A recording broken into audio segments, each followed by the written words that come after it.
otra condición que necesitamos para que una función recursiva funcione correctamente es que tenga alguna condición o algún camino de ejecución que permita que no se vuelva a llamar a sí misma. O sea, si nosotros hacemos una función,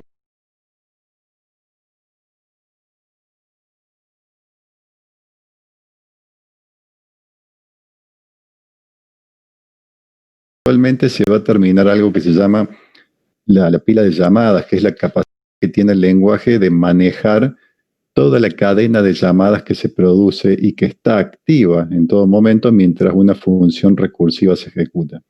Porque como se llama a sí misma, Python tiene que mantener en memoria la llamada original, después la llamada que hace a sí misma, tiene que ejecutarla de nuevo, pero la ejecución anterior sigue pendiente todavía, no terminó.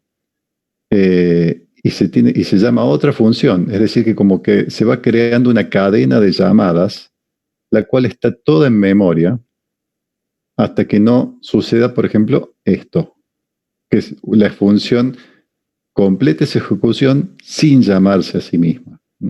Entonces ahí es donde se empieza a retrotraer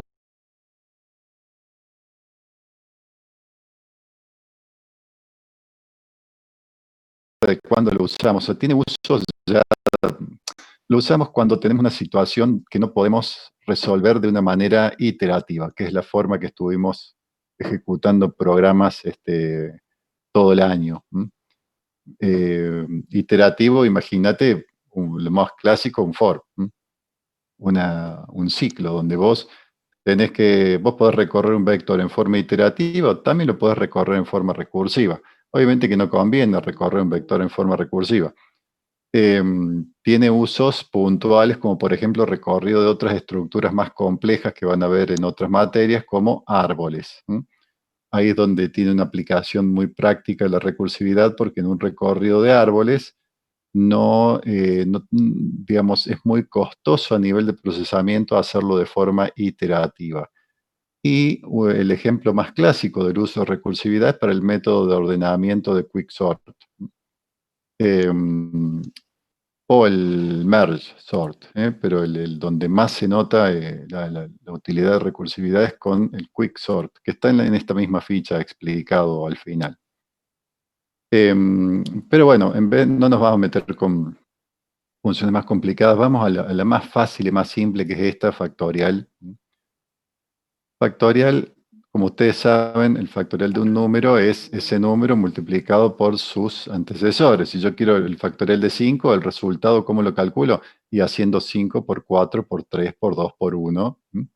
Y ahí tengo un patrón de algo que se repite. Yo agarro el 5, lo multiplico por 4, y a eso lo multiplico por 3, y a eso lo multiplico por 2, y después por 1. O sea, del número que yo tenía que calcular factorial, el patrón que se repite es que lo voy multiplicando por sus antecesores ordinales.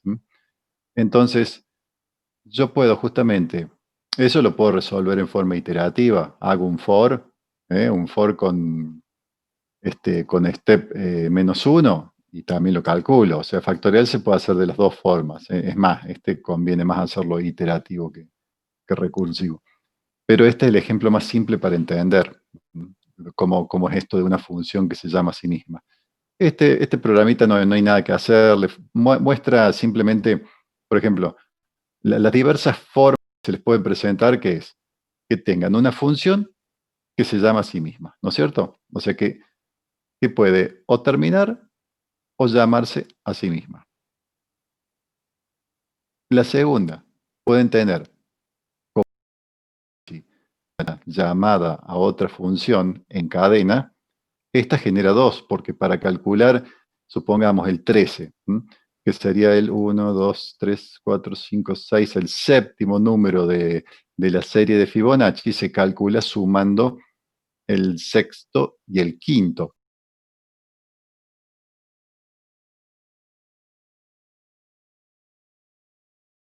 que son estos dos.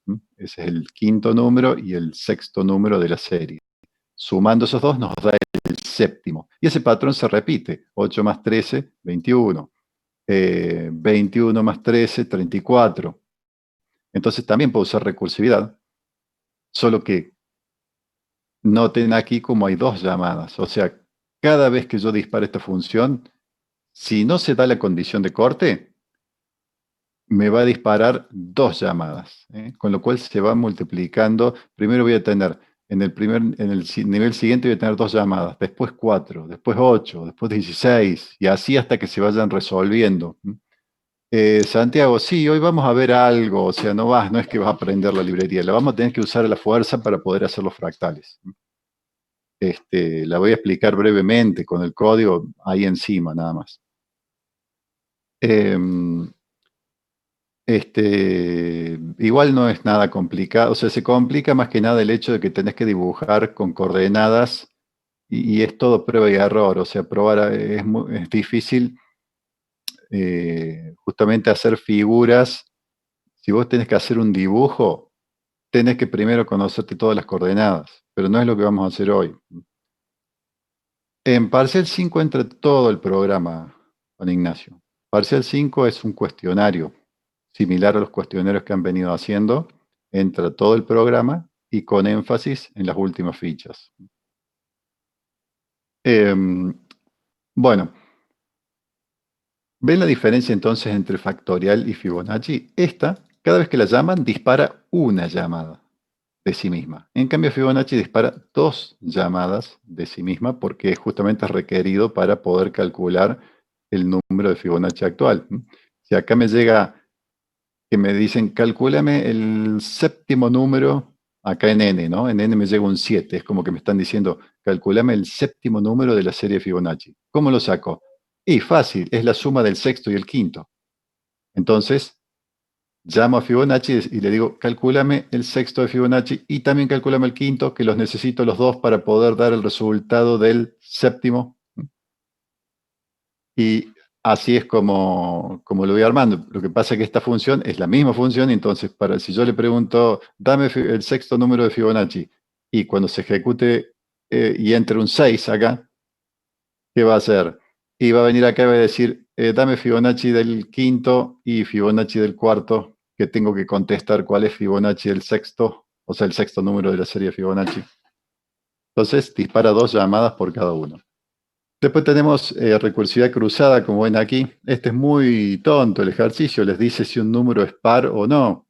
O sea, acá tenemos la función es par, que devuelve verdadero cuando es par y falso cuando no, y la impar, que hace lo opuesto, verdadero cuando es impar y falso cuando no lo es.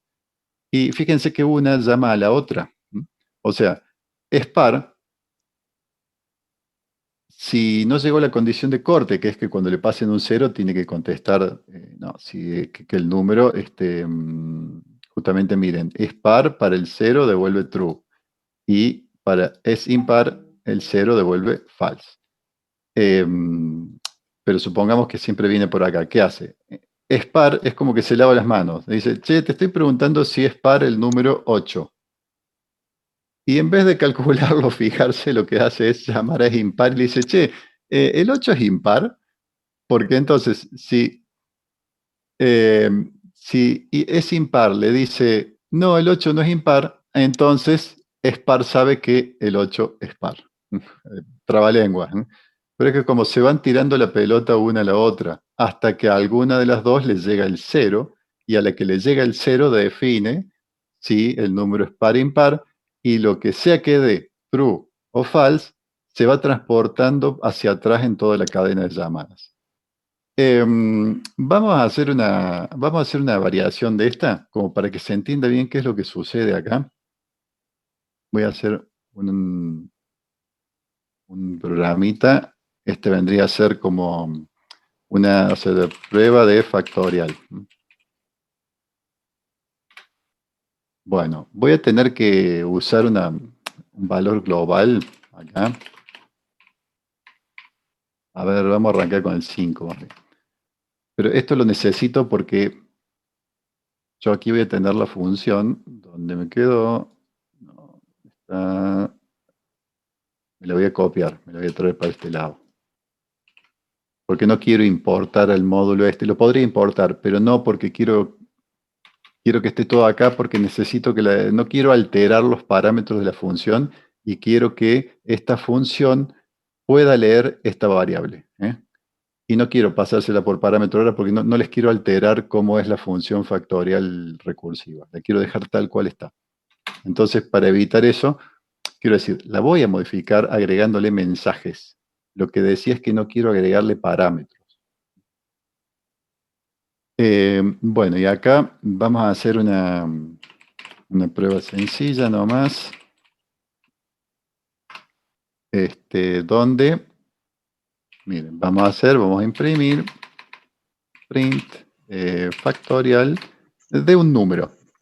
Pero en vez de usar un número fijo acá, como voy a usar la constante que definí ahí arriba, valor, voy a usar esa a propósito, porque, como les decía, yo quiero que esta función sepa en todo momento cuál es el valor original para el que se le solicitó. Yo necesito saber cuál es el valor original para el cual pedí. O sea, acá estoy pidiendo qué cosa, quiero que me calcule el factorial de 5. Si quisiera que me calcule el factorial de 10, vengo acá arriba y le pongo un 10. ¿Se entiende, no? No le escribo un 5 acá, porque si no después ya no tengo cómo hacer para que ésta sepa cuál era el número original. Ustedes miran, es n. Claro, sí, en la primera llamada sí, pero cuando ésta se llame a sí misma y le pase el 4, ya no tengo más el 5 y lo perdí y no sé más cuál era el número original que me pidieron. Es por eso que dejé esto acá arriba, porque quiero saber en todo momento cuál era el número original que me pidieron. Ustedes dirán, ¿para qué estoy haciendo eso? Bueno, para poder mostrarles gráficamente o visualmente la cadena de llamadas y la profundidad que tengo en todo momento de cada una de esas llamadas.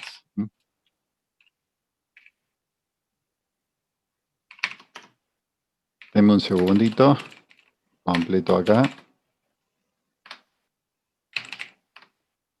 Bueno, acá vamos a agregarle mensajes. Mensajes que nos digan, sí, te entró el número tal y o bueno, si estamos en esta parte, que nos diga, ya está, listo. Por ejemplo, así como una cosa, fin de llamadas, o sea, fin de cadena de llamadas. Che, Gonzalo, me tengo que bajar. Yo te dejé el cosa a vos. Ah, bueno, Germán, dale, no No, hay no problema. puedo quedarme. Dale, chao, chao. Todo ok. Bien, me desapareció la galería. No sé si eso es bueno o malo.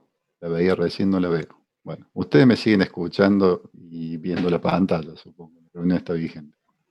Estoy re perdido ahora con dos monitores. Y encima me cambió todas las opciones de lugar y me gustaría poder ver la galería, pero la galería desapareció por algún motivo. No sé dónde fue a parar. Bueno, digamos. Este, los veo acá en la lista de participantes, por lo menos. Bueno, les decía, le pongo este mensaje acá, como para indicar, mira, ya llegamos al final del camino. No va a haber otra llamada más, sino que aquí se termina la cadena de llamadas. O sea, como que en este punto se quiso calcular el factorial de cero. ¿Qué es lo que veríamos si yo acá arriba le pongo cero? Si yo ya de entrada le digo, a ver, calculando el factorial de cero, deberíamos ver, ahí está, el mensaje de fin de cadena de llamadas. Y después, bueno, el resultado. Este resultado lo estamos viendo acá, por este print que le pedí que demuestre el resultado. Bueno, entonces, siguiendo con esto.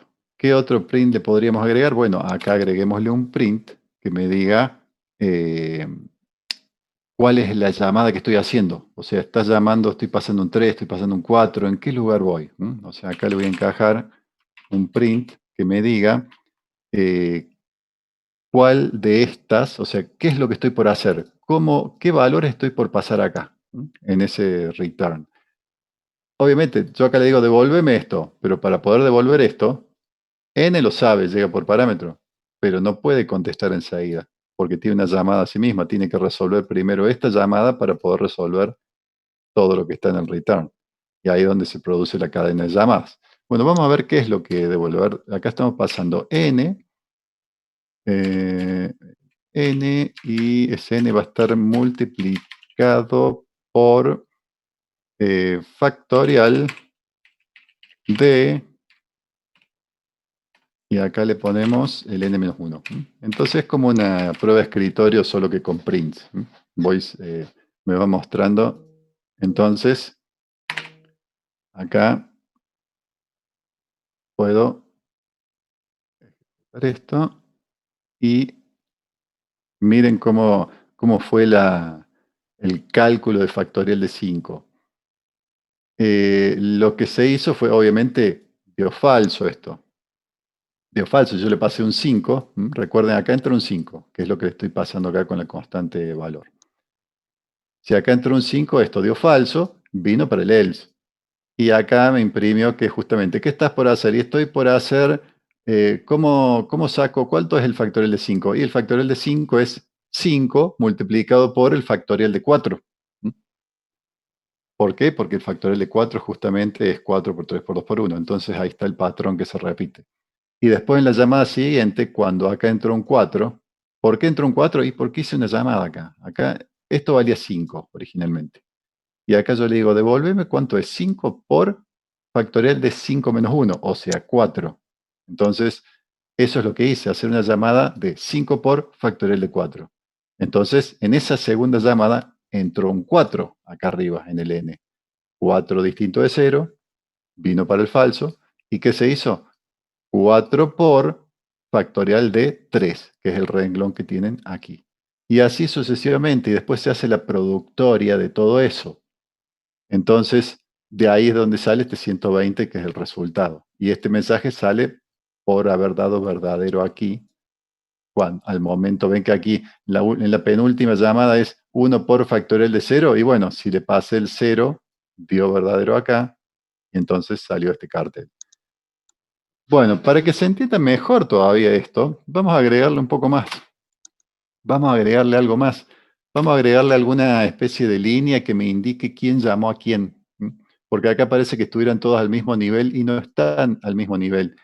A esta llamada la hizo, la que estoy marcando ahora resaltada, la hizo esta otra llamada. Y esta otra llamada la hizo esta llamada. Son cosas que presencialmente las podía hacer en el pizarrón y acá no. Así que, bueno, las hacemos con el mismo programa. Vamos a hacer así, vamos a hacer una línea de puntos que imprima 3 guiones por cada profundidad de nivel que estoy en esa cadena de llamadas. Es decir, que la primera vez no va a tener nada la primera llamada. O sea, esta va a estar en el margen. Pero esta debería salirme tabulada un poco para adentro. ¿Por qué? Porque a esta, la de 4 por factorial de 3, ¿la llamo quién? La llamo 5 por factorial de... Esta otra la llamo. Entonces, vamos a hacer acá vamos a decir, a ver, imprimime esto multiplicado por la profundidad en la que estamos. Y por eso necesitaba yo saber cuál era.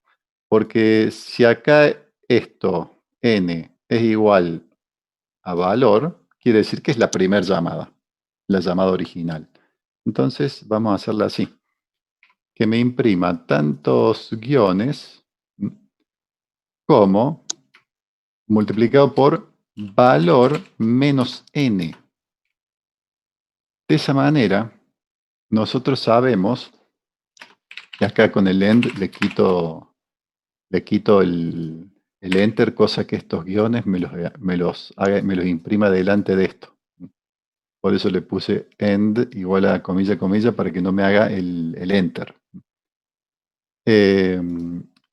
¿Por qué valor menos n? Y porque yo quiero que si estoy en la llamada que tiene profundidad 3, no me haga 3 de estos, perdón, no, me haga 2 de estos. O sea, sería, la primera vez no tiene nada. Cuando yo llame al 4, quiero que me haga 5 menos 4 guiones.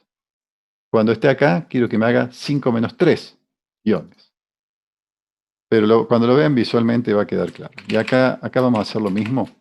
O sea, es más, es la misma línea, hasta incluso ahora que veo la podríamos poner fuera del if.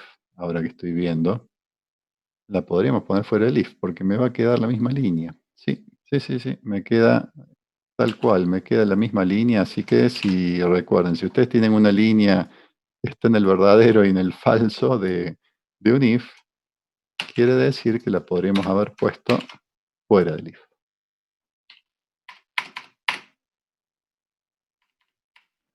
Ahí está. ¿Y qué pasará ahora entonces? No, veamos. Ahí está lo que les decía. ¿Por qué me desaparece? Estoy con entorno nuevo encima, me dejó de andar el anterior y no sé por qué desaparece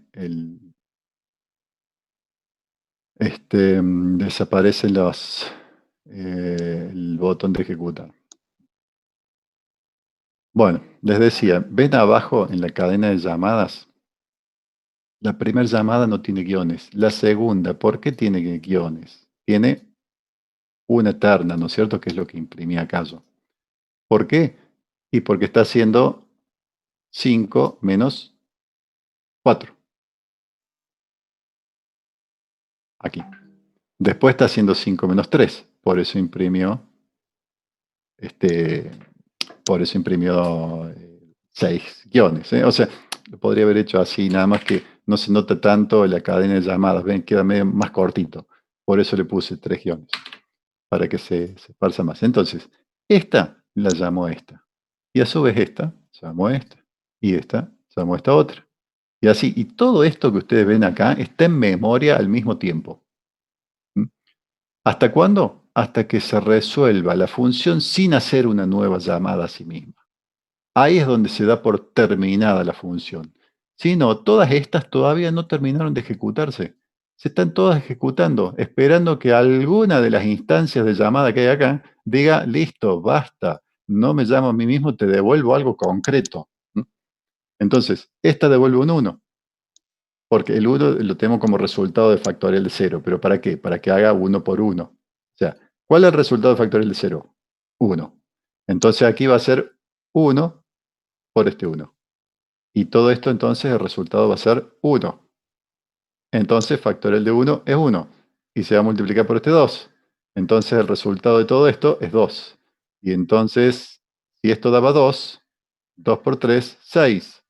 Que va a terminar siendo el resultado de factorial de 3. 6 por 4, 24. Termina siendo 24 el resultado de factorial de 4. Y por último, 5 por 24 da el 120 que nos da acá al final.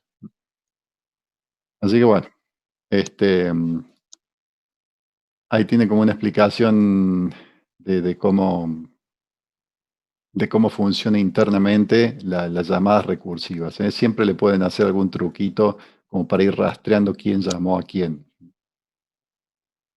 Por eso es que necesitaba saber todo el tiempo tener esta variable global acá igual a 5, porque si no, cuando me voy metiendo en las llamadas, n va cambiando, n pasa a ser 4, 3, 2, 1. Yo lo que necesitaba es saber todo el tiempo el número original, que es 5, ¿para qué? Para poder dibujar, para saber cuántos guiones tener que dibujar acá. Y esto, si lo cambiamos a 8, es lo mismo, o sea, tiene más niveles, pero, y acá está el resultado, bueno, pero funciona igual, toda la cadena de llamadas. Hasta que esto no se resuelve, la última, todas estas otras se están ejecutando y dependen de la siguiente llamada inferior para poder terminar de ejecutarse. ¿Queda claro más o menos, gente? Ese es lo más simple que pueden tener en recursividad. Vamos ahora a... Acá les dejé un ejercicio, a ver si nos daría el tiempo para hacerlo muy rápido. Lo podemos hacer muy, muy rápido sin explicarlo demasiado. Este es un ejercicio de una aplicación práctica de...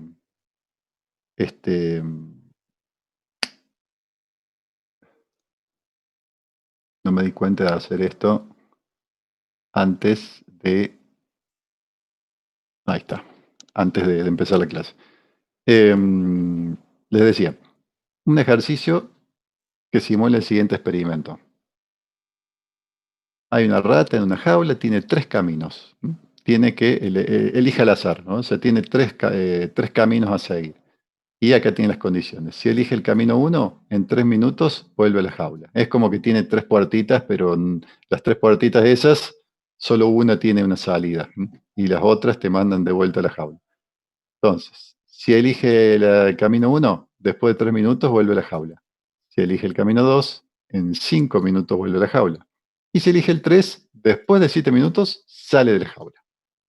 Bueno, importante esto, la rata no aprende. O sea, si entra el camino 1 y vuelve a la jaula, no se va a acordar de que el 1 no la lleva a ningún lado. O sea que tener después de nuevo otra vez los 3 caminos la misma probabilidad de ser elegidos. Siempre elige entre los 3 caminos con la misma probabilidad. Pero si quiere su libertad, por lo tanto recorrerá los caminos hasta salir de la jaula. Bueno, y el objetivo acá es que la función tiene que devolver cuánto tiempo tarda la rata en salir de la jaula. Y eso va a depender de cuántas veces se equivoque. Porque si a veces entra si de entrada va al camino 3 y ya sabemos cuánto va a demorar, demora 7 y sale de la jaula. Pero nosotros no podemos anticipar cuántas veces se va a meter en el 1 y en el 2 antes de elegir el 3, porque justamente es algo aleatorio. Así que bueno, está, ¿cómo es, Iván? Está el enunciado, si vos te bajaste el RAR tiene 5 archivos. Lo único nuevo que hice hasta acá, que si quieren después se lo agrego en materiales adicionales, es esto. Es lo único que escribí hasta ahora. El enunciado está junto con los archivos, de ahí de materiales adicionales. Y de paso ahora lo vamos a resolver, así que lo voy a dar rápidamente porque si no se me va a ir la clase con esto. A ver, vamos a poner ejercicio rata resuelto. Y así después esto se los pongo aparte. Bueno, vamos con lo más fácil primero. Una funcioncita que lo que va a hacer es elegir el camino con la misma probabilidad. Misma probabilidad a cada opción. Y esa función es algo simple, ya han hecho cosas muy parecidas, así que bueno, vamos a llamar acá de elegir camino. Elegir camino sin parámetros, porque esto lo único que hace es devolver un aleatorio 1, 2 o 3. Los caminos, vamos a meterlo a ver caminos posibles, pueden ser 1, 2 o 3. Esto lo podríamos hacer con un random running también, ¿no? O sea, no hacía falta meter choice, pero ¿y qué vamos a decir? A ver, devuelve, bueno, esta es la T caminos, la tupla de caminos. Y el camino elegido va a ser un random choice en T caminos. Y convertirlo en entero, supongo que sí, que me devuelve en entero, pero por las dudas. Porque estos son enteros, no me debería devolver otra cosa. Pero bueno, por las dudas lo esfuerzo a que me devuelva un entero. Y listo. Return, o sea, return camino. El camino elegido. Bueno, una función muy simple. Cada vez que la llame me va a devolver 1, 2 o 3. Con la misma probabilidad. O sea, con el choice me aseguro de que estén los 3 en la misma. También lo podría haber hecho con random int entre 1 y 3. También lo podría haber hecho así. Bueno, entonces esa es la más simple. Ahora sí tenemos que hacer la función recursiva, que es la que me calcule obtener el tiempo de salida, que es lo que me pide el enunciado. ¿Cuánto demora la rata en salir de este? Y noten lo siguiente. Vamos al enunciado. ¿Qué pasa si va al camino 1? Vuelve a la jaula. O sea, vuelve al punto de partida. Tiene que elegir nuevamente alguno de los 3 caminos. Si elige el 2, le pasa lo mismo. Vuelve a la jaula y nuevamente tiene que elegir. Como pregunta para el curso, ¿qué sería que tiene que volver a elegir? Acá, ¿qué vamos a tener en la función cuando tenga que nuevamente elegir un camino? Volver a llamar a la función. O sea, una recursión, justamente, claro, porque miren, cuando vuelve a la jaula y tiene que elegir un camino nuevo, es eso que se está repitiendo. Se repite la situación de que otra vez tiene que elegir un camino. Entonces, ¿pero qué pasa? Acá hay que cronometrar de entrada. O sea, tiene que... eh, por eso no podemos agarrar y hacerlo en forma iterativa con un while o un for. Porque nosotros acá tenemos que recordar cuántas veces ya estuvo haciendo llamadas. O sea, lo podemos resolver en forma iterativa este problema también, pero justamente la idea es resolverlo en forma recursiva. Y entonces, lo que hacemos, ¿cómo hacemos? Y así como en Factorial, el cálculo lo hicimos manteniendo las llamadas en memoria, lo que hacemos es decir, bueno, vamos a ver, si elige el 1 o el 2, llamo de vuelta a la función. Si elige el camino 1 o el 2.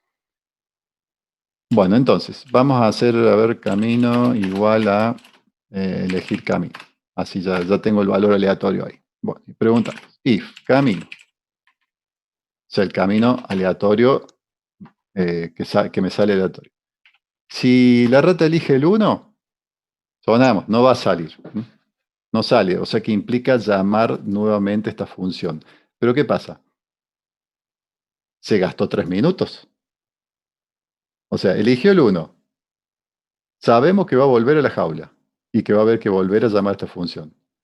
Pero la rata en ese paseo se gastó 3 minutos, hay que tenerlo en cuenta. Entonces, acá lo que vamos a decir es, bueno, listo, mira, te devuelvo el resultado porque ya lo sé.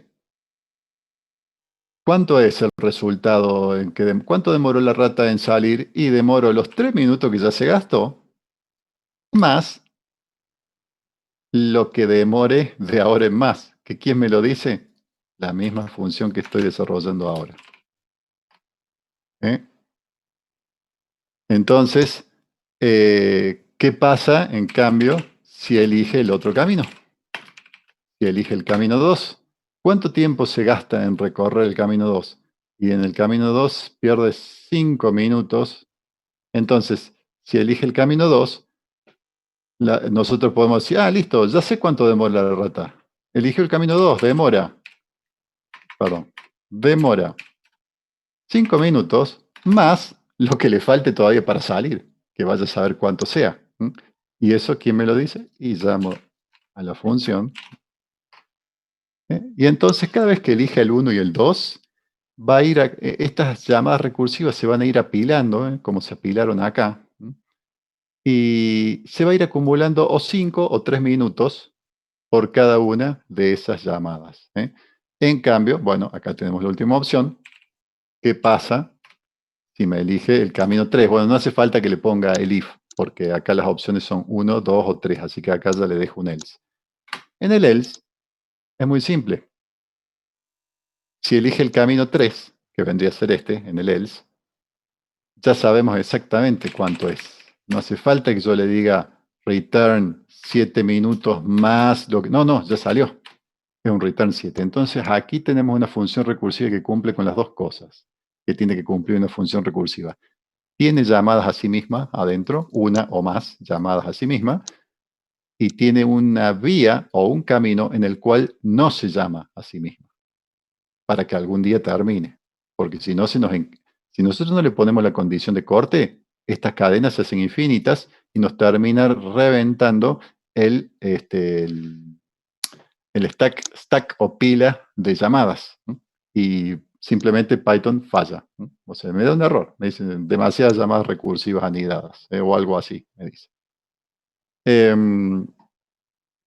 Entonces, supongan que la rata erra 2 veces, se va por el 1 y una vez por el 2 y después al 3. O sea, 2 veces acá, una vez al 2 y después al 3.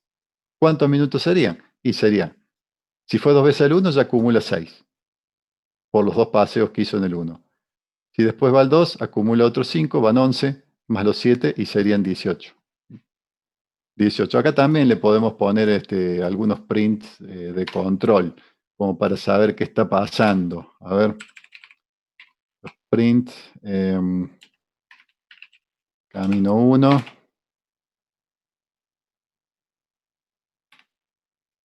para saber las elecciones que tomó. También se puede hacer algo con las líneas y todo, como para que camino 2, y acá print. Pasa que si lo ejecuto sin ponerle un solo print, vamos a ver el resultado final y realmente no vamos a saber qué es lo que está pasando. Bueno, y acá simplemente obtener tiempo de salida. O sea, el principal es esto, nada más. No le voy a hacer función. O bueno, a ver si le hago la. Vamos a hacerlo como se debe.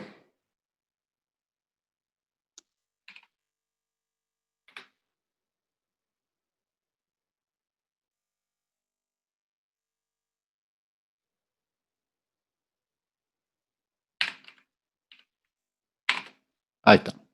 Bueno, una sola línea, que es simulame la rata ahí viendo qué es lo que hace y cuánto demora. Y le he puesto un print a cada uno de los caminos posibles, cosa que podamos chequear qué sucede. Bueno, vamos a ejecutar. ¿Qué pasó acá? Oh, salió de una, camino 3 y sí, está bien. Se eligió el camino 3, 7 minutos y afuera. Ah, acá hay algo mal. Ahora sí, me parecía. Qué casualidad, fueron como 4 o 5 seguidas que eligió el camino 3. Ya pensé que no estaba funcionando. No, Santiago, el parcial 5 es un cuestionario teórico. ¿Vieron los cuestionarios que hicieron por cada ficha? O sea, es similar a eso. Obvio que otro nivel, ¿no? Pero el Parcel 5 no tenés que hacer ningún programa en Python en el Parcel 5. Es todo contestar. En el final entra todo, Roberto, como cualquier materia. Y en el Parcel 5 entra todo. Ya les cuento. En el Parcel 5 entra toda la materia. Eh, sí, bueno, esos hot, como es, esas short path, esos, gracias, Nicolás, sí. Sí, no los tengo porque como no es, ¿qué pasa? Que todos esos truquitos sí son más que nada con el tema del uso del entorno, y menos este que lo acabo de instalar hace 2 días. Em, la diferencia entre el parcial 5 y el final es que o sea, si estás hablando del final solo teórico, es prácticamente lo mismo. Ahora, si estamos hablando de que tienes que rendirte todo el final, no, primero tienes que hacer un ejercicio que incluye todos los temas de la materia y después pasas al teórico. Así es el examen final. Primero haces un programa en Python que incluye todas las fichas de la materia. Y después, pasas al teórico que incluye toda la ficha de la materia. Ahora, el teórico solo, te diría que la única diferencia entre el final teórico y el parcial 5, que es teórico, es que el parcial 5 va a tender a preguntarte de las últimas fichas. En cambio, el final teórico tiene repartido las preguntas a lo largo de todo el programa. También puede pasar que el parcial 5 te pregunten de todo el programa, pero el énfasis va a estar en las últimas fichas, en las fichas posteriores al cuarto parcial. Bueno, sigamos. ¿Vieron acá el camino? A ver cuánto. Primero me estaba dando 3, 3, 3. Digo, ¿qué está pasando acá? Que siempre sale 3. Bueno, eran 3 minutos para camino 1 y 5 para. Bueno, a ver, ¿cuántas veces tengo el camino 1? 1, 2, 3, 4, 5. 3 minutos por cada uno de esos paseos son 15 minutos. Después acá entró. No, hay un montón más. Un montón más. No, esto es muy largo para calcular. A ver, vamos a ejecutar. Ahí está, a ver, este es más corto. Acá, bueno, eligió varias veces el 2. ¿Cuántas veces lo eligió el 2? 4, 5, 6. 6 veces eligió el 2. 6 por 5, 30. Más 7 por haber elegido el 3, 37 minutos. Así que estamos bien. A ver, ejecutamos una más. Acá viene más corta, salió enseguida. Eh, Camino 1 gastó 3 minutos. Camino 3 gastó 7. Es correcto que me diga que demoró 10 en salir. Bueno, acá el 2 y el 3, 12 está bien, 5 para este y 7 para este, 12. Bueno, chequeado entonces. Vamos a los ejercicios de fractales. ¿Cuándo es la fecha de entrega del TP recuperatorio? Lo tengo en un archivito por acá. Lo tengo anotado por acá, dame un segundo. Ahí tengo las fechas de todo. Sé que este miércoles a la noche es el plazo que tienen ustedes para el trabajo práctico. No, nada que ver, ustedes ya lo tienen que haber entregado. Ese es el plazo de nosotros para corregirlo. Denme un segundo que estoy buscando un archivo que me grabé donde tenía. Acá está, cronograma. Bueno. Se devuelve corregido el 28. Se publica el TP recuperatorio el viernes 23 hoy, de octubre, para que lo vayan viendo y lo vayan haciendo. Y se entrega el TP recuperatorio, yo tengo acá, perdón, sábado 31. Sábado 31 de octubre, entrega del trabajo práctico recuperatorio. Y hoy se estaría publicando, hoy viernes 23. Les paso otra fecha ya que las tengo acá a mano. Los profes le vamos a devolver, los profes del teórico le van a devolver corregido el parcial 4 el día 2 de noviembre. Después, el TP recuperatorio se entrega corregido el 8 de noviembre. Y el parcial recuperatorio es el 9 de noviembre, lunes. Y después el parcial 5, que es el coloquio final. El parcial 5 lo hace la gente que está en condiciones de quedar en aprobación directa, viernes 13 de noviembre. Bueno, esas son las fechas. Esperen.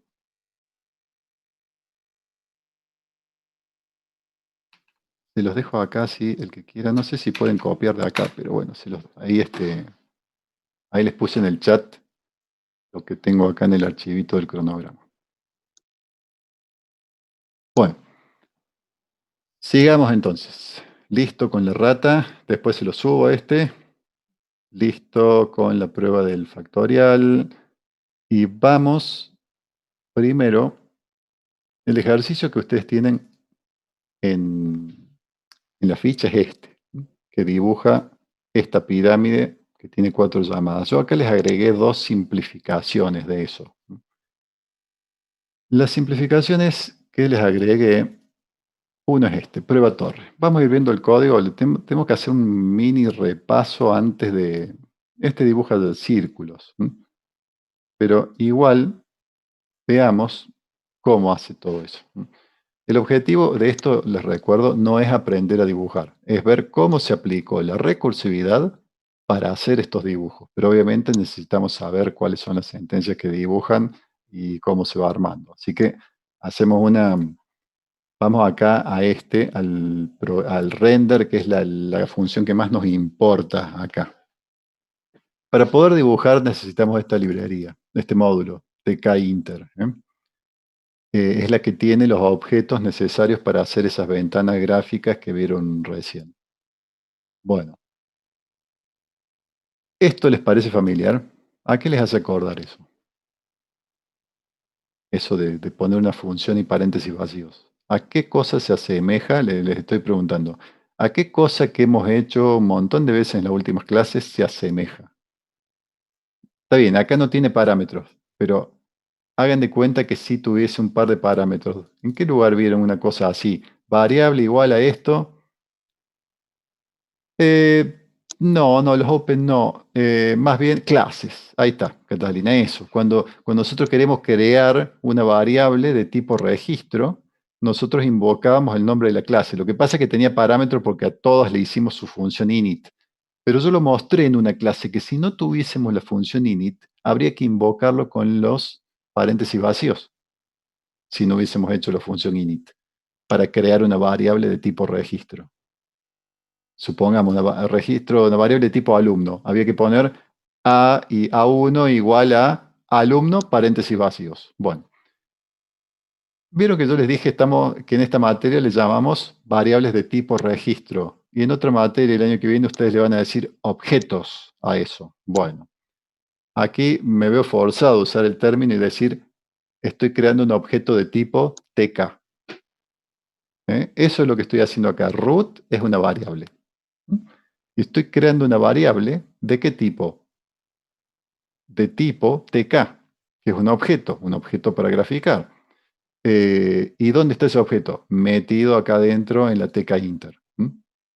O sea, está ahí, digamos, un objeto que yo puedo usar gracias a que importe esa librería. Entonces, ven que está el import de esta manera. Al ponerlo de esta manera, no hace falta que yo escriba tkinter adelante de cada cosa. Por eso es que está simplemente tk y no tuve que escribir tkinter.tk. Bueno, entonces esta variable de qué tipo es de tipo tk, tkinter. O sea, es de la librería.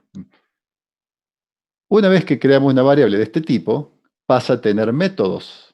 Así como cuando nosotros creamos una variable string y después tenemos el método upper, lower, format, todo eso, después de que creamos la variable string, bueno, después de crear una variable de tipo tk, tenemos este método que se llama title, que es para setear el título de la ventana. El título de la ventana es lo que ven acá, ven que dice prueba torre. Bueno, que es justamente este título, no sé si alcanzan a leer acá arriba a la izquierda en la ventana, prueba torre. Bueno, ese texto que está ahí lo estamos seteando con ese método title que tenemos acá. Y las funciones, cuando están asociadas a un objeto, se les llama métodos. Eso también lo mencioné.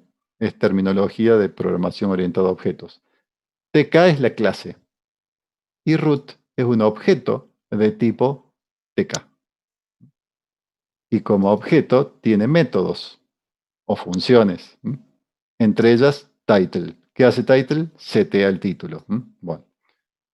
Eh, esta me permite saber la cantidad de píxeles, el alto y el ancho de la pantalla. Yo acá la creé más chica para que la ventana me parezca un tamaño menor a la pantalla mía. Si yo le quito esto, o sea, este es el ancho y este es el alto. En el caso mío yo estoy con 1920 por 1080. Entonces le pido dividido 2, aunque me debe estar tomando menos porque esta no es... Ah, sí, sí, sí. Miren, es la mitad de la pantalla, ¿ven? Es la mitad de la pantalla tanto en ancho como en alto. ¿Ven? Entonces me lo está haciendo bien. Me está haciendo 1920 dividido 2, 1080 dividido 2 y de ese tamaño me crea la ventana.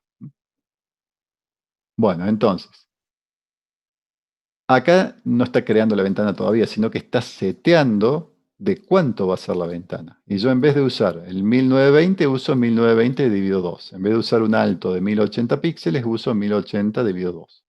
Bueno, esto setea lo que es el marco.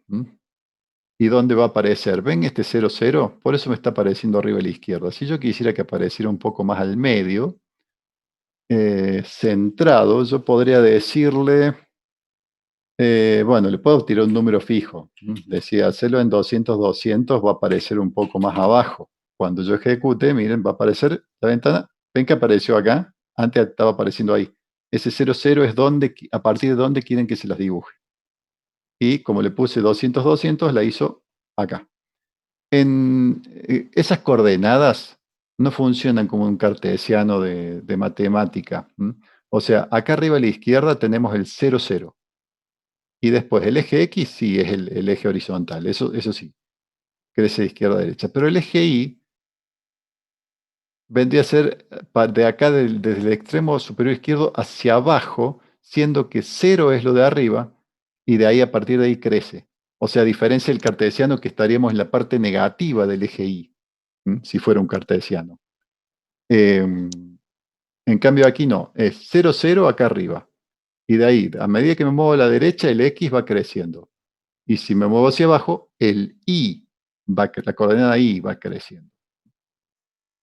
Y bueno, yo podría calcular el centrado. A ver, bueno, si la pantalla tiene 1000 tanto por, y yo estoy ocupando la mitad, podríamos hacer que sea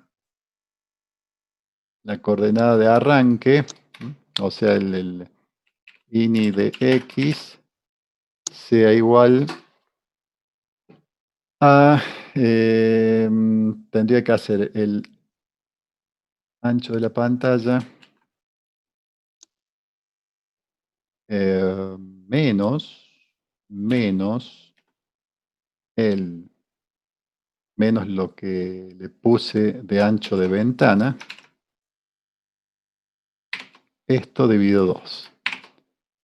Y en teoría va a calcular, a ver, bueno, estoy perdiendo tiempo con cosas que en realidad no son de la clase, pero bueno, a lo mejor a alguien le interesa este, denme un segundo, vemos, y si no anda, lo dejamos ahí nomás y no vamos para tiempo. Porque esto no lo probé antes, así que no sé si anda. Entonces acá le voy a encajar que me dé ini x y acá ini y. Bueno, y debería aparecer centrado, esperemos. Ahí está, apareció centrado, funcionó la fórmula. Las coordenadas de la esquina izquierda son, a ver, la pregunta esa, ¿las coordenadas son de la esquina izquierda del dibujo o es el centro? Esto es así. La línea esta, con el método Geometry, lo que hace es decir, créame la ventana, porque hasta acá no hubo una sentencia que creara la ventana.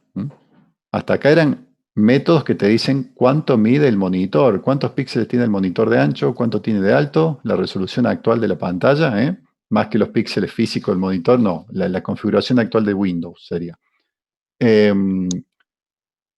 Y acá le dice, bueno, hace una ventana de este ancho, de este alto, y hacela aparecer en esta coordenada XY, que antes estaba en 0, 0, por eso aparecía arriba a la izquierda. Y yo ahora la modifique calculando entre el ancho de píxeles del monitor, no del monitor, sino de la configuración de Windows, contra la ventana que quiero crear, y con este pequeño cálculo que hice acá, hice que salga centrada.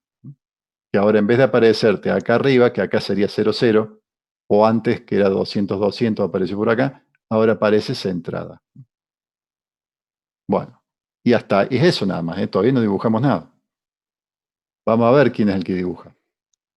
El que dibuja, bueno, antes de dibujar, ¿qué falta? El canvas.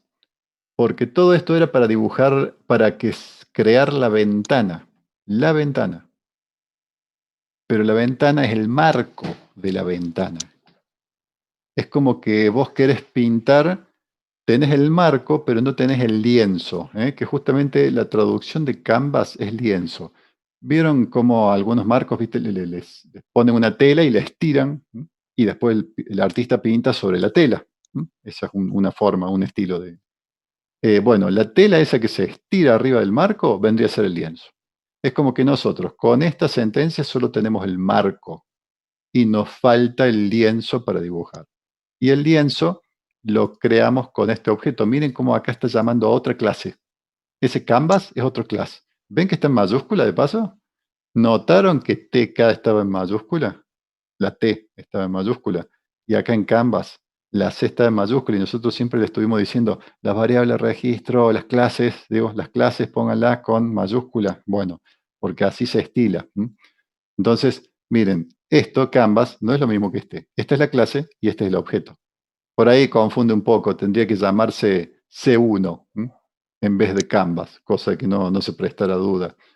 Pero este es objeto o variable, una variable de tipo Canvas, y esta es la clase Canvas, a la cual, miren, le estamos pasando valores a la función init de la clase Canvas. Le estamos pasando en qué marco va a estar ese lienzo. Si no tenemos marco, no podemos crear lienzo. ¿Por qué? Porque el constructor de lienzo requiere que le pasen un objeto de tipo TK, el cual ya tiene que tener el marco creado.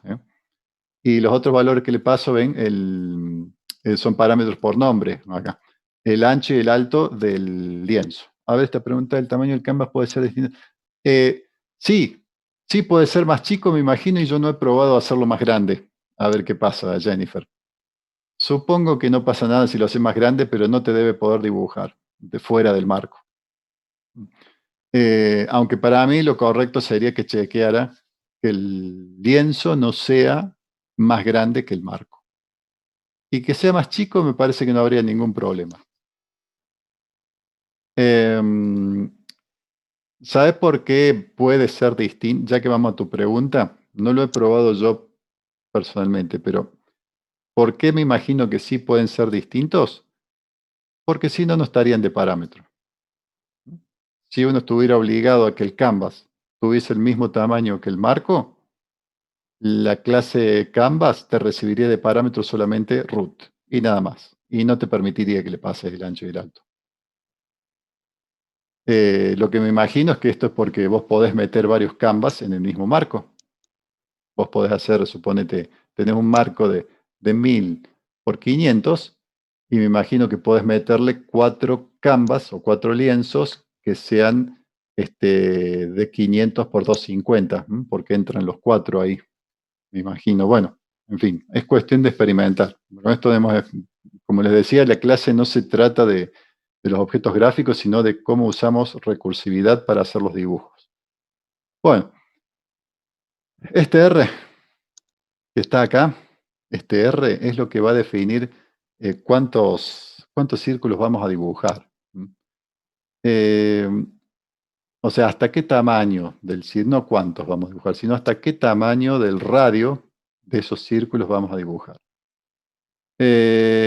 Coordenada del centro de la pantalla, sacando, bueno, el centro de la pantalla. Y luego, ¿quién dibuja acá? Bueno, acá hasta ahora no se dibujó nada. Llama a la función torre, que es nuestra función recursiva. Me dice, dibujame una torre. Dibujame una torre en este canvas, o sea, en este lienzo. Dibújamela en este lugar y de este radio. O sea, en esta coordenada XY y con este radio R. El radio R original es el ancho de la pantalla dividido 8. Bueno, es arbitrario eso. Em, entonces vamos a ver esta función, que es esta es la recursiva. Otra cosa, esta sentencia que ven aquí es la que termina mostrando la ventana que tiene todo el dibujo. Lamentablemente no podemos hacerle un paso a paso donde vayamos viendo cómo se va dibujando lo que ustedes ven, porque lo que hace es dibujar todo en memoria y recién esta última sentencia hace que aparezca en el monitor la ventana con el dibujo. Entonces, no podemos ir haciendo un paso a paso de ir viendo cada uno de los círculos cómo se va dibujando. ¿Cómo funciona esto? O sea, podríamos hacerle un rastreo con prints, con prints que me aparecerían acá abajo, pero eso es todo. Podría ir metiendo acá un print que me diga qué R, o sea, el radio que le estoy pasando. Eso, porque X e Y van a ser siempre los mismos. Acá lo que cambia es el radio del círculo. Bueno, ahí le metí un print como para que me vaya tirando, me lo va a aparecer acá abajo eso. Me va a ir diciendo los radios que fue pasando. Y veamos la función recursiva, que es esta. Esta es la función recursiva. Torre. Torre le dicen dibujamos una torre, pero torre lo único que hace, ¿qué hace torre? Torre dibuja un solo círculo, uno solo, y después le tira el fardo a otro. Dice, bueno, torre, hermana gemela, seguí vos. Seguí vos y dibujate otro círculo, pero con un radio 20 píxeles menos que el actual. Eso es lo que le dice ahí. Dibujate otro. Bueno, pero más chico que el que acabo de dibujar yo. Entonces hay una nueva llamada torre. Torre dibuja un círculo y R vale ahora 20 píxeles menos que antes. Y dice, bueno, listo, yo no te voy a dibujar toda la torre, te dibujo uno. Y vos, hermana trilliza, dibujame otro y con 20 píxeles menos de radio. Y así se van pasando los bots entre ellos, están todas en ejecución hasta que a alguna de ellas le va a llegar un cero. De tanto restar de a 20, de tanto restar, a alguna le va a llegar un cero. Y el que le llegue el cero dice, no, yo no hago nada. Como ven, no hay else, así que no hace nada. No se llama a sí misma ni tampoco dibuja nada. Y ahí se termina la cadena de llamadas. Estoy viendo que acá vamos a tener un solo print. No me conviene hacerlo acá porque solo voy a tener un solo print, o bueno, hagamos una cosa. Un print acá diferente que diga radio inicial, para saber cuánto fue el R original, y nada más. Y acá en la función recursiva, después de dibujar el círculo, voy a meter un print que diga radio actual. Cómo va quedando el radio a medida que se va reduciendo de a 20. Entonces sabemos qué llamada es. Muy bien. Sí, va, va cambiando. Incluso podemos hacer, ya les muestro, si vamos restando de menos R, o sea, en vez de restarle 20 píxeles, le restamos 10, suponete, te queda una figura distinta. Te aparecen más círculos, porque demoras más, si restas de a 10, demoras más en llegar a 0. Bueno, ¿qué me apareció ahora? Ahí estamos. A ver los prints abajo. Miren los prints. Ah, otra cosa. Que yo cierre esta ventana gráfica no implica que corte el programa. Bueno, pero veamos acá. Radio inicial 120. Así arrancamos, con 120. Que creería que es el 1080 dividido 8. ¿Dónde fue esa calculadora?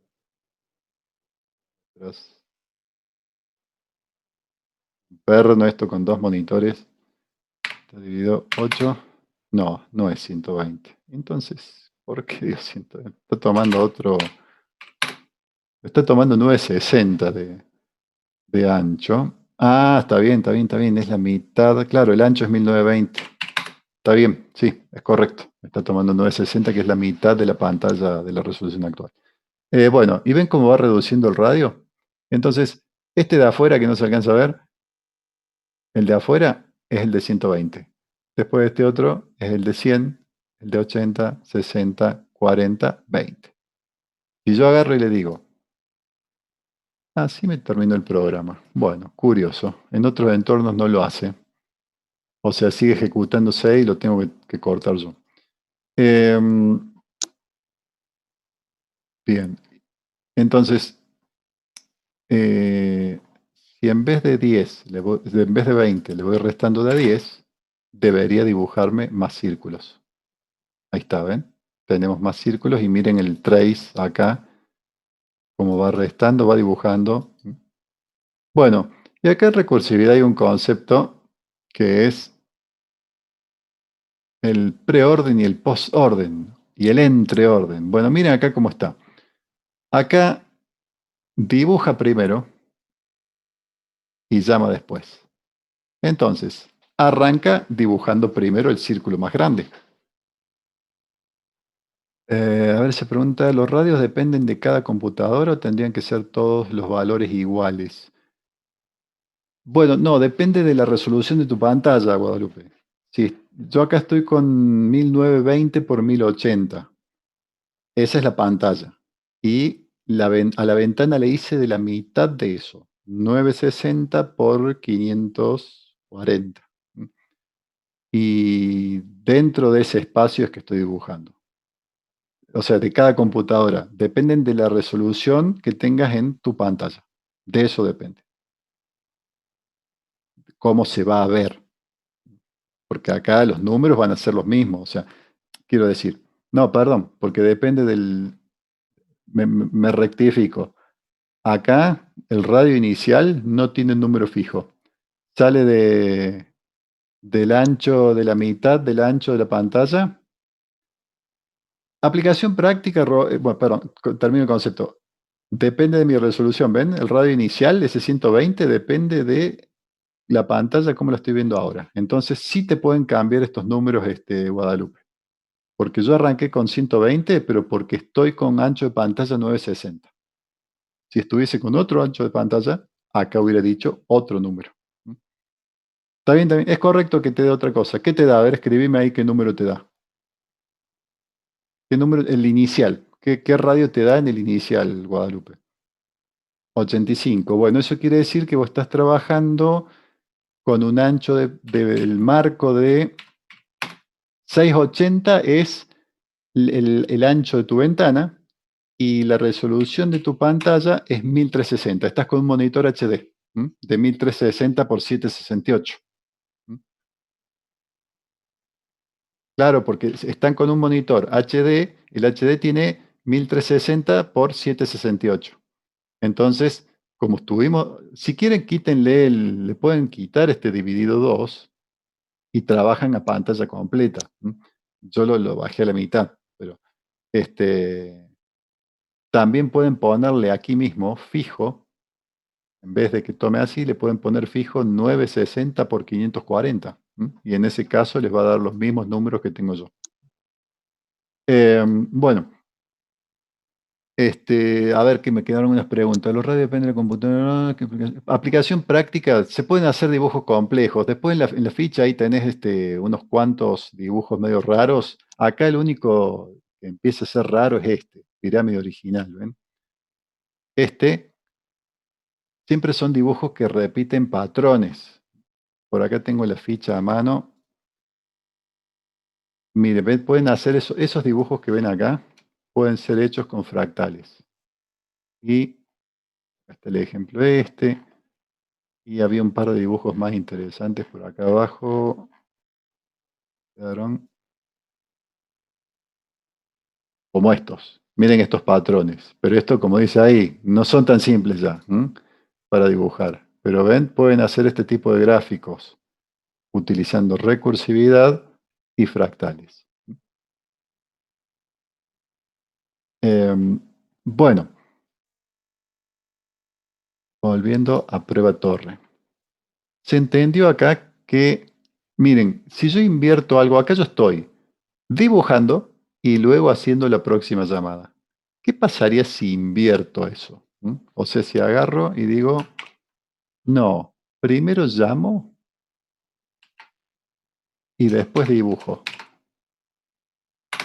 O sea, primero hago la llamada recursiva y después dibujo el círculo. Acá cada llamada dibujaba y llamaba a sí mismo. Dibujaba, llamaba a sí mismo, dibujaba, llamaba a sí mismo. Si yo hago esta inversión, hasta que no llegue la última llamada, la llamada que da falso acá, no se empieza a dibujar nada.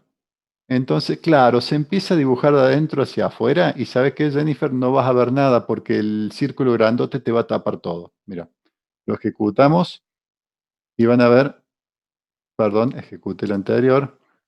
Eh,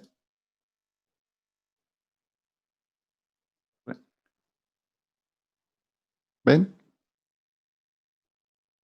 Porque estamos dibujando. ¿Qué pasa? La recursión fue haciendo que R se achicara. Cada llamada recursiva hace que R se achique en 10. Va a 120, como lo ven aquí abajo. 120, 110, 100. Pero recién cuando llegó acá, al 10, y se quiso, y hizo una llamada más y dio falso porque ya R era igual a 0, ahí recién se ejecuta esta línea. Porque cuando acá le estamos pasando 0, no hace nada y ahí termina la llamada. Y entonces recién, o sea, todas las funciones estuvieron colgadas en este punto esperando que la llamada les conteste. Y ninguna pudo ejecutar su línea de dibujo hasta que llegamos a la R10. No, no es que dibujó uno solo, Jennifer, los dibujó a todos. Lo que pasa es que, como fue dibujando del más chico al más grande, siempre te dibuja encima. Hace cuenta, vos, es igual que una tela. Si vos pintaste una línea roja y después vas con un pincel más grueso y lo tapas con una línea azul, lo tapaste.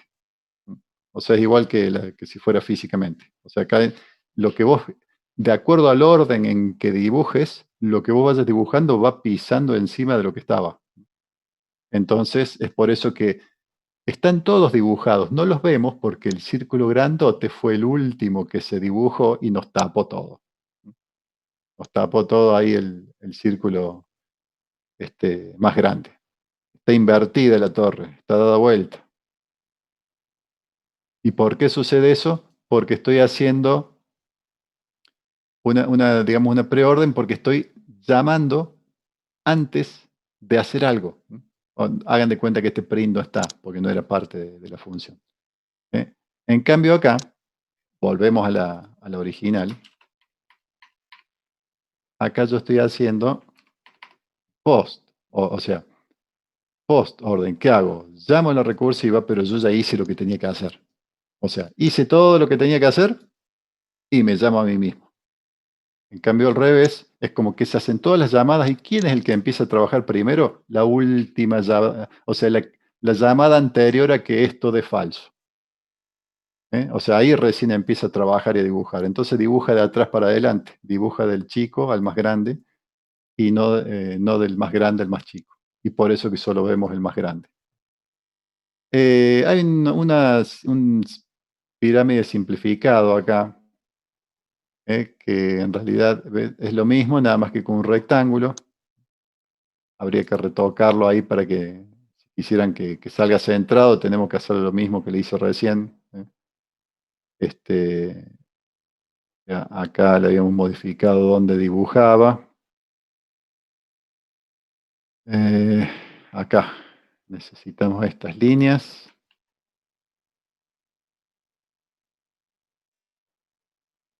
Que acá tenga el ini X y el ini Y. Bueno, y entonces, ahí está, me aparece la ventana centrada. Y acá podemos hacer lo mismo, podemos jugar y hacer, dibujar más o menos líneas. En la llamada recursiva se define el radio. Acá le puedo poner 5 y si hago 5, ven, hay más líneas. Si le pongo 15, menos líneas porque llego más rápido a 0. Lo que importa es que entiendan la parte recursiva, es decir, que esto dibuja un cuadrado y se llama a sí mismo.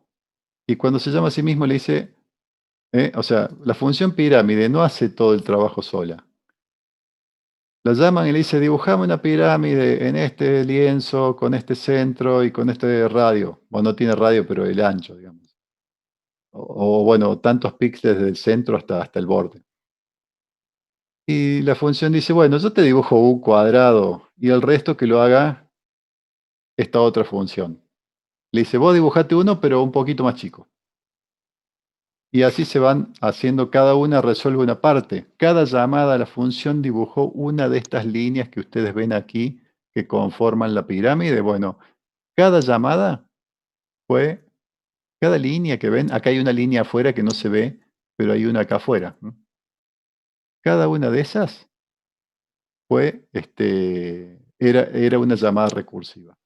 Y este cuadradito más chico acá adentro fue la última llamada recursiva y la que hizo, la que llamó a sí misma, pero pasándole un 0, con lo cual la otra le dijo, no, listo, no hay nada más que hacer. Bueno, gente, y el otro ejercicio, miren, acá con el otro pueden jugar, y yo les voy a subir ahora lo que programamos en clase, que sería el de la rata resuelto y la prueba de, ¿dónde quedó? Prueba factorial. Estos se los subo ahí dentro de un rato, o bueno, se los subo ahora si no me olvido. Aquí mismo, junto con el RAR. Se los dejo sueltos nomás, ¿eh? Se los dejo sueltos. No voy a armar otro RAR, ¿eh? Se los dejo ahí sueltos junto con la carpeta. Acá tenemos ejercicio rata resuelto y prueba factorial. Estos dos, que son los que escribí recién. Carpeta del K5 y ahora la carpeta del K7. K7. ¿Ah? Pegué. Bueno, y después con el más grande, el que está en la ficha, que se llama aquí pirámide original. Este está en el RAR, en el archivo RAR. Fíjense que tiene 4 llamadas recursivas. Dispara 4 y dibuja 1. O sea, comparado con el ejercicio anterior que yo le decía, ¿esta qué hace? Le dicen, dibujate una pirámide. Y la función que hacía decía, no, espera, yo te dibujo un cuadrado, yo te dibujo uno y después los otros que lo haga esta llamada. Y así hacen todas. Bueno, hacen un granito de arena y entre todas forman la figura, pero entre todas hacen un cuadrado y así. ¿Esta qué hace? Esta es, dibuja uno solo y llama a 4 más para que le hagan el trabajo. Y cada una de estas 4 va a dibujar un solo cuadrado y va a llamar a otras 4. ¿M? Y por eso que queda esta figura ya que está un poco más compleja, ¿ven? Cada cuadrado es una llamada y empezó todo con los cuadraditos chicos, los cuadritos chicos de acá abajo, y después se dibujaron los medianos, llamémosle. Una vez que se dibujaron todos los medianos, se dibujaron estos, bueno. Y ahí vieron que si ustedes van comentando líneas, pueden hacer variaciones, ¿ven? ¿Ven? Queda incompleto de un lado. ¿Por qué quedó incompleto? Porque acabo de comentar una de las ramas. ¿Ven? Y pueden ir armando las distintas variaciones ahí le van quitando patas a la pirámide. Le pueden quitar patas. En la ficha tenían cómo ir armando. Acá ven que le dice, a ver, háganlo así. ¿Qué pasa? Esta es una sola pata. Quiere decir que tiene comentado 3 patas para quedar así. Y acá le comentaron 2 patas. Y acá le comentaron una, que es como estábamos haciendo recién, ¿vieron? El punto C. Como dice acá el profe Valerio, diviértase. Y el color se lo pueden cambiar con el fill. Acá están, ¿ven? Acá yo está hecho para que la línea de afuera del cuadrado sea amarilla y el relleno azul. Eso lo pueden cambiar. Ustedes pueden hacerlo de color rojo, color lo que sea. Y bueno, gente, eso es todo. Igual la clase, como les decía, no era para dibujar, sino que era para entender uno de los usos de la recursividad, que es el dibujo de fractales. Y bueno, y yo también les pasé como un poco de código, el ejercicio que tiene los usos más comunes, que se le da factorial, Fibonacci, recursividad cruzada aquí. Bueno, y acá, por ejemplo, esta es una función que ustedes la han visto un montón de veces, cargar mayor que. Bueno, esta, no, pero nada que ver, esta no tiene nada que ver con. No, no es el ejemplo que pensé que era, no, perdón. Tenía un ejemplo que no lo tengo ahora a mano, que era, por ejemplo, un recorrido de vector, pero en forma recursiva. Y una validación de carga mayor que, pero recursiva. ¿Por qué se valida iterativo y no recursivo? Porque valida iterativo, el usuario puede errarle infinitas veces y todo bien, no pasa nada. Pero en recursivo, cada vez que erra y carga mal un valor, se hace una llamada a sí mismo. Y entonces, si el tipo ya le erra, supongamos, más de 10.000 veces, no me acuerdo cuándo tiene seteado por defecto el tope, nos hace saltar el programa porque supera la cantidad de llamadas recursivas permitidas. Por eso una validación no se hace con recursión. Sería muy costoso. Nos conviene todo el tiempo hacer con iterativo una validación, como tenemos acá. Hasta que no lo cargues bien, no te dejo salir. En la versión recursiva sería, ¿lo hiciste mal? Te llamo de vuelta a la función validar, sin cortar la anterior. ¿Lo hiciste mal? Te llamo a otra función validar, sin cortar la anterior. ¿Lo hiciste mal? Te llamo a otra. Y así, hasta que se quede sin memoria. Más que sin memoria, sin capacidad de manejo en la pila de llamadas. La pila de llamadas tiene un tope. Se puede ampliar, pero sí, y si lo amplias, ya ahí sí, empieza a correr el tema de cuánto hardware tenés para aguantar X cantidad de llamadas pendientes. Bueno, gente, nos vemos la semana que viene. Tenemos que ver backtracking, vamos a ver, que va a ser una clase similar a esta. No vamos a estar programando, sino que más bien vamos a estar explicando cómo funciona. Así que bueno, todo por hoy. Esto está en ficha 27. Y ya les quedó, ¿no es cierto? A ver, les quedó en materiales adicionales está el RAR con todo lo que estaba y las dos cosas que hice hoy, que es la prueba simple esta de factorial, pero con el rastreo. Usen, si quieren, o sea, para el que tenga ganas de investigar, use el ejemplo este de prueba factorial, como hice para ir rastreando y dibujando las líneas para para trazar la profundidad de la llamada, o sea, cuántas llamadas colgadas iban. Bueno, y también el ejercicio de la rata que lo hicimos acá en clase. Así que bueno, gente, hasta el viernes que viene. Buen fin de para ustedes también. Hasta luego.